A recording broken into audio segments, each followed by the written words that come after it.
Comment చేయండి.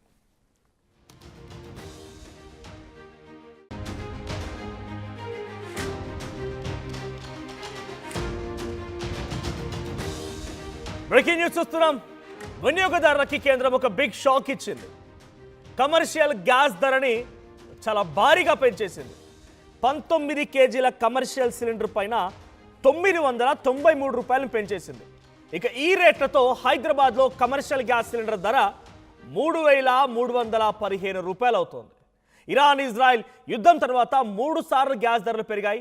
మార్చిలో 144 రూపాయలు, ఏప్రిల్లో 195 రూపాయలు, ఇప్పుడు ఒకేసారిగా 993 రూపాయలు.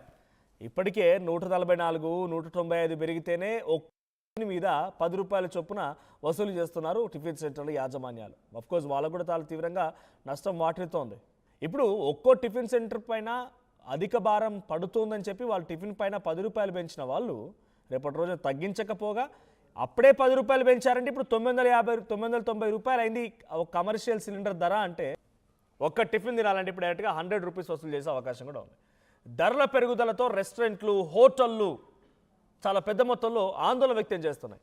సిలిండర్ రేట్ల పెరుగుదలతో ధరలు రెస్టారెంట్లో, హోటల్లో కూడా పెరిగే అవకాశం ఉంది. డొమెస్టిక్ సిలిండర్ ధరలో కూడా మార్పు లేదు అని కేంద్రం ప్రకటించింది. ఇక డొమెస్టిక్ సిలిండర్లో మార్పు లేదు, కానీ కమర్షియల్లో మాత్రం పక్కాగా చేంజ్ ఉన్నాయి. సో ఆ చేంజెస్ ఏంటి అని అంటే 993 రూపీస్ ఒకేసారి సుమారుగా 1000 రూపాయలు పెంచేసి ఈరోజు కమర్షియల్ సిలిండర్ ధర 3,315 రూపాయలు పలుకుతోంది.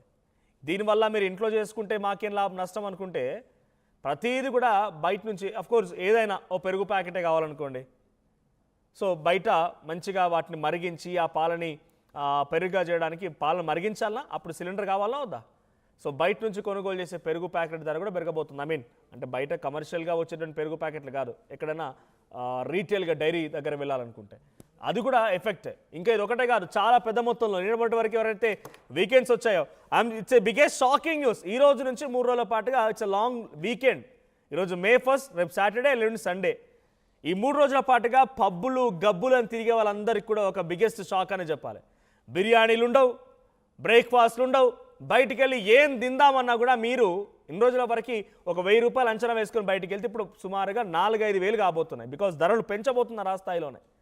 మా ప్రతినిధి మధు జాయిన్ అవుతారు నాతో పాటుగా. మధు, సో ఈ స్థాయిలో పెరిగిపోయింది. బహుశా కమర్షియల్ సిలిండర్ ధర ఈ స్థాయిలో పెరగడం హిస్టరీలోనే ఫర్ ద ఫస్ట్ టైం అనుకుంటా. ఈ స్థాయిలో పెరిగిపోవడం అఫీషియల్గా 3,300 రూపాయల పైచిలకు పలుకుతోంది.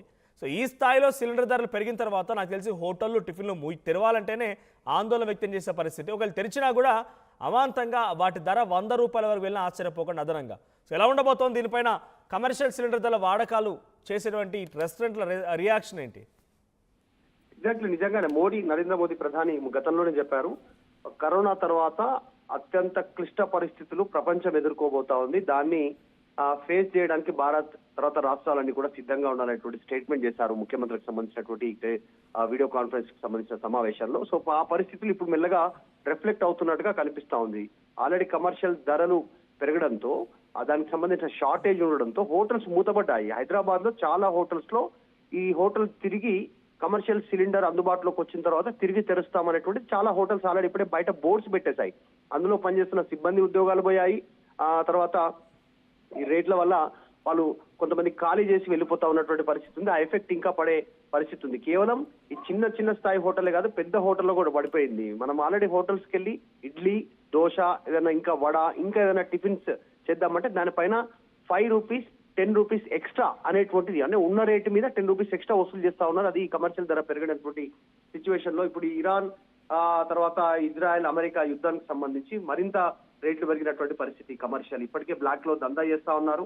దీనికి సంబంధించి ఆల్రెడీ ఇప్పుడు రేటు 3,315 రూపాయలకు చేరుకోవడం అనేటువంటిది కాస్త తీవ్రమైనటువంటి భారం కమర్షియల్ గ్యాస్ సిలిండర్ అనేటువంటిది. బయట అంతా కూడా బయట కుకింగ్ కి సంబంధించినటువంటి హోటల్స్ కి సంబంధించి ఈ స్విగ్గీ, జొమాటో డెలివరీ సప్లై చేసినటువంటి అన్ని హోటల్స్ కూడా కమర్షియల్ సిలిండర్ నే ఉపయోగిస్తా ఉన్నారు. వాళ్ళందరి పైన కూడా తీవ్ర భారం పడే అవకాశం ఉంది. కొన్ని పెద్ద హోటల్స్ మాత్రం, కాస్త స్పేషియస్ గా ఉన్నటువంటి హోటల్స్ మాత్రం వాళ్ళు ఈ కట్టెలు తెప్పించుకునే ప్రయత్నం చేస్తా ఉన్నారు.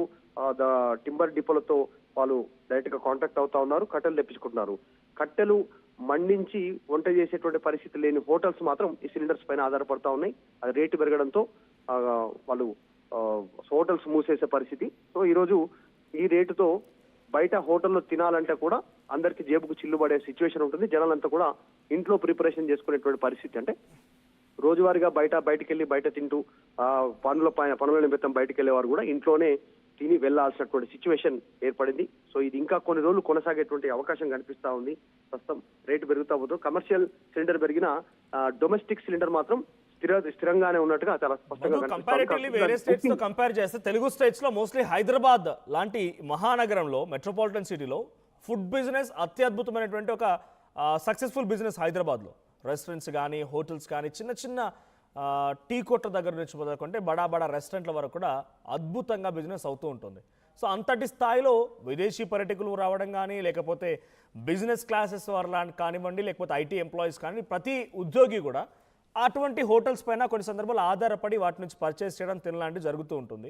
ఇప్పుడు ఆ హోటల్స్ 1-2 రోజులు గతంలో కూడా ఇదే మాదిరిగా హోటల్స్ మూతపడితేనే ఎంతో స్థాయిలో ఒక భారీ నష్టం వాటిల్లింది ఆ హోటళ్ళకి. హైదరాబాద్ కూడా అస్తవ్యస్తంగా మారిపోయింది. అంటే బయటికి వెళ్ళిన వారు, బ్యాచిలర్స్గా ఉన్నవారు, హాస్టల్స్లో ఉన్నవాళ్ళు అంతా ఆశ్చర్యానికి గురయ్యారు, ఒక ఆందోళన వ్యక్తం చేశారు. ఇప్పుడు ఏకంగా ధరలు అమాంతంగా పెరిగిపోయి అది కూడా అందుబాటులో లేకపోయినటువంటి కొన్ని సిలిండర్లు కూడా.